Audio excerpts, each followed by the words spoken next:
ઓમ શ્રી પરમાત્મને નમઃ. શ્રીમદ ભગવદ્ ગીતા અધ્યાય 15 પુરુષોત્તમ યોગ. આજે આપણે શ્લોક ક્રમાંક 8 સમજીશું.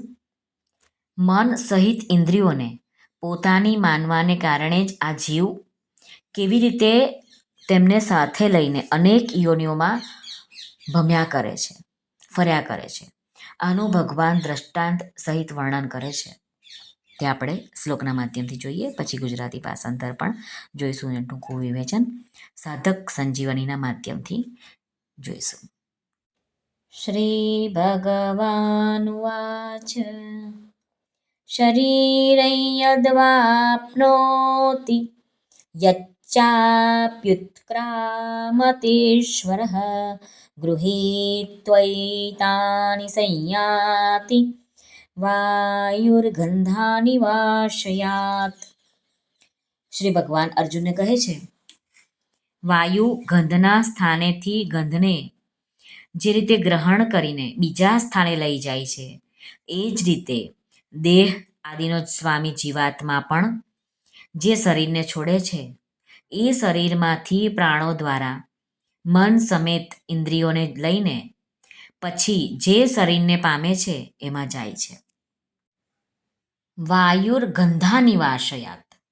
સ્વામી રામ સુખદાસજી મહારાજ કહે છે કે જે રીતે વાયુ અત્તરના પૂંબડામાંથી ગંધ લઈ જાય છે, પરંતુ તે ગંધ સ્થાયી રૂપે વાયુમાં નથી રહેતી, કેમ કે વાયુ અને ગંધનો સંબંધ નિત્ય નથી. એવી જ રીતે ઇન્દ્રિયો, મન, બુદ્ધિ, સ્વભાવ આ બધાને પોતાના માનવાને કારણે જીવાત્મા તેમને સાથે લઈને બીજી યોનિઓમાં જાય છે.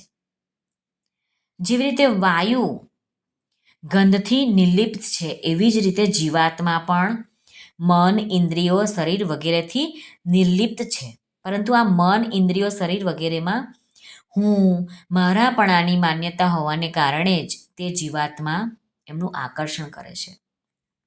મહારાજ કહે છે કે જેવી રીતે વાયુ આકાશનું કાર્ય હોવા છતાં પણ પૃથ્વીના અંશ ગંધને સાથે લઈને ફરે છે, એ જ રીતે જીવાત્મા પરમાત્માનો સનાતન અંશ હોવા છતાં પણ પ્રકૃતિના કાર્ય શરીરોને સાથે લઈને અલગ અલગ યોનિઓમાં ફર્યા કરે છે.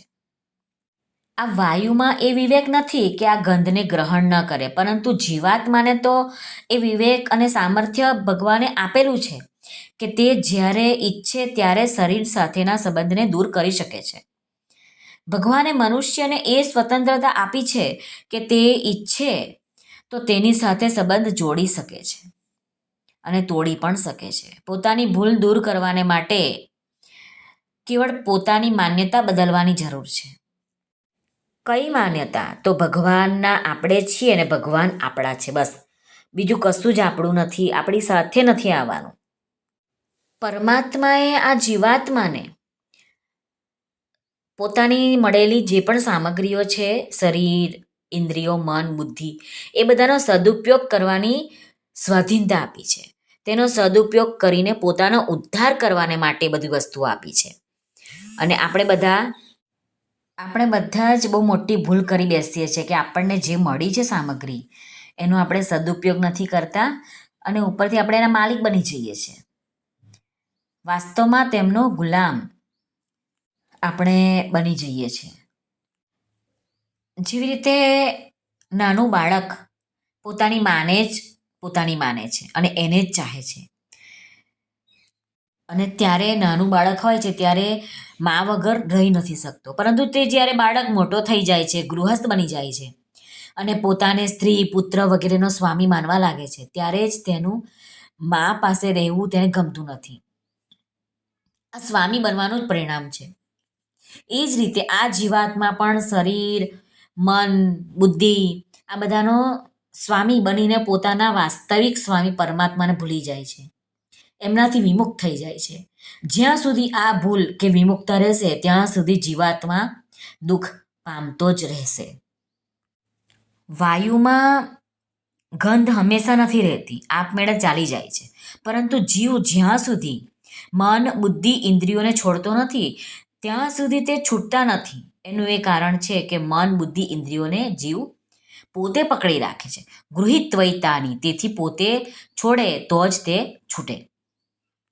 શ્રી કૃષ્ણ અર્પણમસ્તુ. સર્વને ભાવથી જય શ્રી કૃષ્ણ. રાધે રાધે. હરિઓમ તત્સત. જય ગુરુદેવ દત્ત. જય સ્વામિનારાયણ. જય માતાજી. નમઃ પાર્વતી પતે. હર હર મહાદેવ. હર સિદ્ધેશ્વર મહાદેવની જય. આજના આનંદની જય. સર્વનું કલ્યાણ થાઓ, સર્વનું કલ્યાણ થાઓ, સર્વનું કલ્યાણ થાઓ.